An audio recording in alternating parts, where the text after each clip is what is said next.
Buenas noches, profesora. En este video voy a hacer un paneo general de los contenidos de los saberes que se dictaron en la materia planificación e intervención didáctica. Primeramente, por lo que comprendí por las actividades que hicimos a lo largo del año, planificación e intervención didáctica hace referencia a cómo un docente planifica su clase, cómo planifica su secuencia, cómo interviene en el aula, cómo se relaciona con los alumnos, qué estrategias de enseñanza, de aprendizaje diseña para que los alumnos también puedan relacionar los aprendizajes previos con los nuevos, etc. Entre los contenidos o saberes que vimos en este año fueron, por ejemplo, oralidad y escritura, que son dos aspectos que son opuestos en parte, pero que ambos se relacionan y que se enriquecen el uno al otro. Si bien la oralidad la adquirimos desde el inicio, prácticamente poco después de que nacemos, la vamos adquiriendo por imitación de nuestros padres, por las personas que están alrededor nuestro, a veces pensamos que la oralidad puede ser desbaratada por la escritura, pero en realidad la escritura viene a enriquecer la oralidad porque se plasman los pensamientos, se plasman las reflexiones de manera escrita de todo lo que el ser humano reflexiona en sí, como por ejemplo la literatura. Por ejemplo, las obras como Romeo y Julieta, Hamlet, que fueron escritos durante el siglo XV por Shakespeare, no se habrían podido encontrar ni apreciar ni estudiar hoy en día si no se habría utilizado la escritura para plasmar todos esos pensamientos de autores que hoy en día podemos analizar y podemos disfrutar y difundir. Otros contenidos que también vimos fueron como por ejemplo la planificación por capacidades, que se hablaba de un modelo de planificación en donde se hace énfasis en los criterios, es decir, en los resultados que el docente espera obtener en sus alumnos, en las capacidades o competencias que espera que en los alumnos se produzcan. A su vez también hace referencia, no, mejor dicho, se enfoca en los instrumentos, en las estrategias de enseñanza y también en las actividades de aprendizaje para que los alumnos puedan relacionar los conocimientos anteriores con los previos. Este modelo de planificación también me brindó otro tipo de perspectiva de lo que yo conocía como planificación, es decir, ya que hacía énfasis en aspectos que yo no me imaginaba que se podía haber hecho énfasis, como lo que es tan importante, que son los resultados que esperamos que los alumnos puedan lograr al poder manejar o ir relacionándose con el material. Otro saber que aprendimos, otra actividad que vimos, fue la comparación entre modelos de secuencias didácticas, donde comparamos, por ejemplo, un modelo de secuencia de un modelo viejo con un modelo de secuencia de modelo nuevo. Y pudimos contrastar las características y ver cómo actualmente o cómo se han ido estructurando y cómo van variando esas características. Como por ejemplo vimos que en una secuencia del año 2016, no se hablaba exactamente de competencias que un alumno debe desarrollar, sino el comportamiento que debe tener para relacionarse bien dentro de la institución, mientras que una secuencia didáctica del año 2019 hacía referencia específicamente a las competencias que quiera que cada alumno desarrolle por sí solo y a su vez también aportaba un diagnóstico de cada curso. Otros contenidos que también vimos fueron, por ejemplo, el ensayo de tipos de docentes. Esa actividad me enriqueció mucho, considero, porque me brindó otra perspectiva del tipo de docente que yo quisiera hacer. A su vez, porque también conocimos posturas de otros autores que hablan sobre los tipos de docentes que pueden existir o que pudieron existir. Y nosotros de esa manera pudimos, o sea, con ese abanico de posibilidades, pudimos conocer otros tipos de manera de comportarnos, de relacionarnos con los alumnos.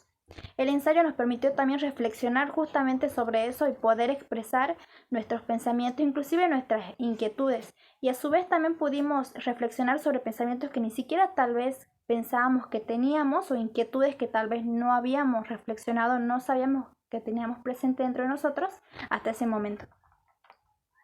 Otro contenido que vimos, otra actividad, fue las diferencias entre competencias, habilidades y capacidades, que son aspectos muy fundamentales que tenemos que aprender a diferenciar y esperar que los alumnos desarrollen. Como por ejemplo las competencias, que es la actividad de realizar algo con maestría, es decir, con excelencia. Por ejemplo, algunos profesores nos dicen que nosotros como docentes ya tenemos que tener competencias escritudinarias, es decir, utilizar buenas estrategias de escritura, lectoras para poder redactar de manera excelente. Y esto también es algo que se debe esperar en los alumnos, en la manera en que ellos se relacionan con el material. Y, por ejemplo, poder relacionarlo con la sociedad. También se encuentra la habilidad, que hace referencia a la capacidad de realizar algo, no con maestría, pero sí de poder realizarlo. Y también se encuentra la capacidad, que es el potencial para poder aprender, para poder adquirir cierta información.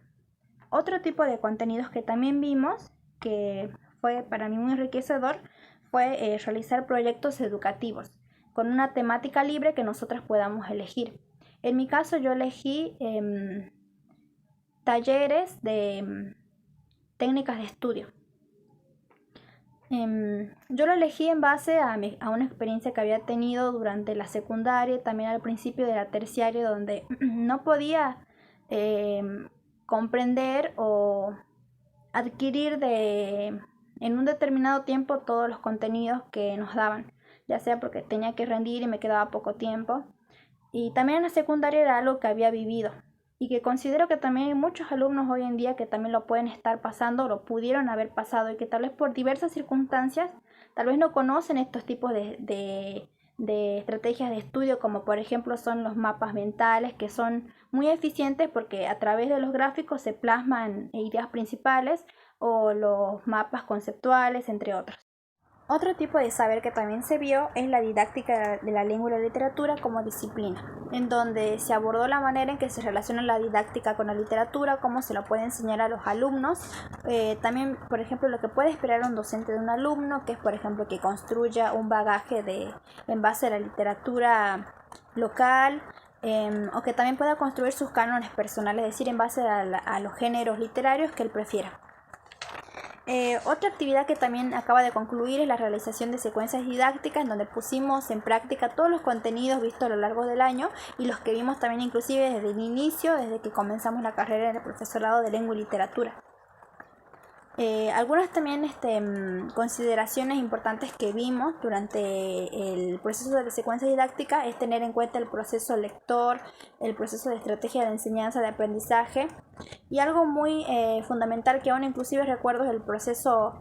lector, que habla sobre los 3 tipos de lectura que existen. La primera lectura, que consiste en una lectura simple que no requiere esfuerzo. El segundo proceso lector, que ya es una lectura que requiere realizar inferencias, realizar hipótesis, conjeturas, y esto también es lo que los alumnos, lo que los docentes debemos buscar que los alumnos puedan realizar. Por ejemplo, una de las temáticas que me tocó a mí en la secuencia es literatura y sociedad, por lo que también los alumnos tienen que relacionar el texto con la realidad, sacar suposiciones de qué se va a tratar el texto, sacar conjeturas e ir comprobándolas o dejándolas de lado a medida que avance el proceso de lectura. Y por último se encuentra el tercer proceso de lectura, que consiste en formar un lector crítico, que consiste en que una persona, un alumno, pueda tener una postura crítica reflexiva, sacar una conclusión, se podría decir, o incluso se podría decir tal vez una especie de aprendizaje en base a todo lo que se ha leído. Durante el cursado de esta materia pude aprender muchísimas cosas y a su vez también solidificar algunas suposiciones o ideas que tenía desde años anteriores, o inclusive también sacarme las dudas y aprender de manera mucho más clara algunos saberes que se estaban dictando en otras materias pero que no las comprendía bien.